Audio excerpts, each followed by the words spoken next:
عام دعا پر قیاس کرتے ہیں. قیاس ویسے کہتے ہیں قیاس شیطان کا کام ہے. شیطان کرتا ہے ہمیں کہتے ہیں. صرف دو اس طرح دو ہمارے ہاتھ میں دو دلیلیں قرآن اور حدیث. ہم کے دلائل چار ہے قرآن سنت اجماع اور اتحاد. اس کا ثبوت قرآن میں اللہ کے رسول کے فرمان میں. تو یہ چار دلائل ہیں. ہم کہتے ہیں کہ یہ جو دلیل جو موقف ہے یہ الحمدللہ صحابہ کرام رضی اللہ عنہم اجمعین سے. آپ نے کیا بات پوچھی؟ ہاتھ اٹھانے کی. تو یہ ہاتھ اٹھانے کی روایت حدیث مسلم اس نے خود لکھا ہے اس کا کوئی حدیث ثبوت نہیں ہے. وہ قیاس کرتے ہیں عام دعا پر. جس طرح عام دعا کو ہاتھ اٹھا کر دعا مانگی جاتی ہے جی اسی طریقے سے کہتے ہیں کہ متروں میں دعائیں خود مانگتے وہ بھی دعا ہے ہاتھ اٹھا کر. کہتے ہیں تو قیاس ہے. اللہ کے نبی کے مقابلے تو قیاس کر رہا ہے. کہتے ہیں جو قیاس کرتے ہو یہ تو خود تم کا تو شیطان کا کام تو خود شیطان بن گئی. حدیث ثبوت نہیں ہے. اور امام صاحب کے پیچھے کیسا فاتحہ تو نہیں میں مشرف بیان کر دیا. پہلے پڑھتے تھے اللہ کے نبی صلی اللہ علیہ وسلم نے منع کر دیا. جب قرآن پاک کی آیت نظر ویسا پڑھی قرآن فاستمعوا له وانصتوا لعلكم ترحمون کہ جب قرآن پڑھا جائے تو کان لگاؤ اور چپ رہو تاکہ تم پہ رحم کیا جائے. صحابہ کرام کتاب القرآن بہقی میں امام بہقی نے لکھا ہے صحابہ کرام کی فرمانات لیکن یہ ہے کہ یہ آیت نماز کے بارے میں نہ پڑھی کہ صحابہ کرام نے آپ صلی اللہ علیہ وسلم کے پیچھے قرآن پڑھنا چھوڑ دیا. تفسیر ابن عباس پر عبداللہ ابن عباس نے لکھا اس آیت میں ہے کہ یہ نماز کے بارے میں ہو. ہم کہتے ہیں جس کو رحم کی ضرورت ہے وہ تو نہیں پڑھتا امام کے پیچھے قرآن. جس کو ضرورت نہیں ہے پڑھتا.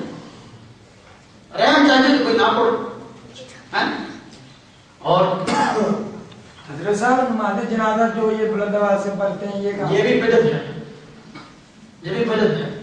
اللہ کے پیغمبر صلی اللہ علیہ وسلم نے اونچی آواز میں نہیں پڑھا. ان کے وہ نے خود لکھا ہے. القول مقبول کتاب ہے. یہ خود انہوں نے کتاب رسول پر حاشیہ ہے یہ عبدالرؤف سندھو نے اس میں اس نے خود لکھا ہے کہ یہ جو ہے یہ دلیل کی مضبوط نہیں ہے. اس طرح کام کرتی ہے. اونچی آواز خدا اصل ثابت نہیں ہے. یہ کمپنی مجھے کے لیے ہو رہا ہے. یہ شیعوں کے ساتھ ایک توافق اور ہے.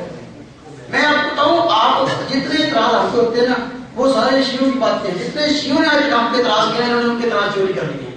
شیعہ بھی جگہ اونچی باتیں پڑھتے ہیں کوئی اونچی باتیں پڑھتے ہیں. آپ کی باتیں لکھ لو نوٹ کر کی میں تو آپ کو بتایا نا ایک بات وہ بھی دور مدد اکٹھی پڑھتے ہیں. وہ بھی تراویح کو نہیں مانتے یہ بھی نہیں مانتے. اور وہ بھی کہتے ہیں تیمم میں ایک ضرب ہے یہ بھی کہتے ہیں ایک ضرب ہے. وہ بھی جو ہے یہ مسئلہ جو بھی بیان ہوا ہے زیادہ اونچی باتیں پڑھتے ہیں یہ بھی اونچی باتیں پڑھتے ہیں. یہ بھی پھر ان کے مسائل بڑے ملتے ہیں کیونکہ نئے روپ میں آگے. اور سب بہتر ایک پڑھتے ہیں. آپ صلی اللہ علیہ وسلم نے ایک رکعت پڑھنے سے منع کیا.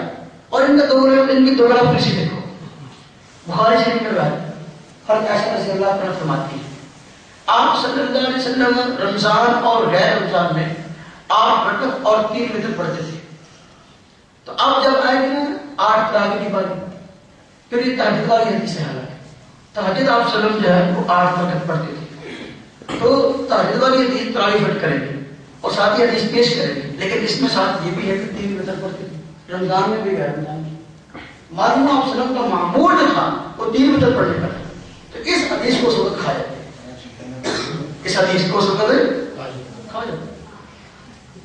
حالانکہ بخاری سے اس کو کوئی ضعیف بھی کہے گا تو کیا ہے جوتے کھائے گا.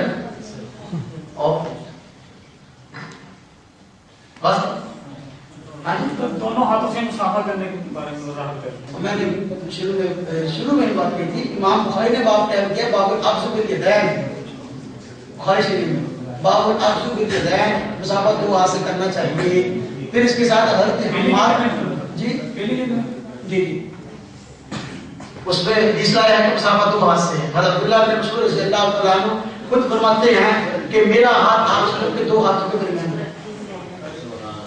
جی بس سب ایک دن بات کرنے کے کیا بس کرو بات تو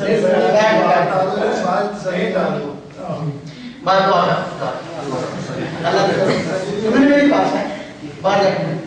الحمدللہ رب العالمین والصلاة والسلام على سيد الرسل وخاتم الأنبياء والمرسلين. ربنا ظلمنا أنفسنا وإن لم تغفر لنا وترحمنا لنكونن من الخاسرين. يا الله مساعدنا ومعافنا یا اللہ تمام پریشانیوں کو دور فرمائے یا اللہ حاضر میں سے جتنے مقروض ہیں ان کے قرضوں کے دائیں کے لیے آسان اسبابوں میں یہ فرمائے جتنے مسلمان دنیا سے چلے گئے اللہ ان سب کو بخش دیجیے یا اللہ جن کو بخش دیا ہے ان کے درجات کو مزید بلند فرمائے یا اللہ ملک پاکستان کی حفاظت فرمائے ہر قسم کی بدعملی شرارت خباثت سے یا اللہ محفوظ فرمائے یا اللہ جو لوگ تیرے دین کی خیر کر نہیں ہے یا اللہ یہ چھوٹے چھوٹے مسائل اور اس کا یا اللہ مسلمان سب کو پریشان کرتے یا اللہ ان کو ہدایت عطا فرمائے یا اللہ ان کو عمل کے ساتھ رہنے کی توفیق عطا فرمائے ربنا تقبل منا انك انت السميع العليم وتب علينا انك انت التواب الرحيم وصلى الله تعالى على خير خلقه محمد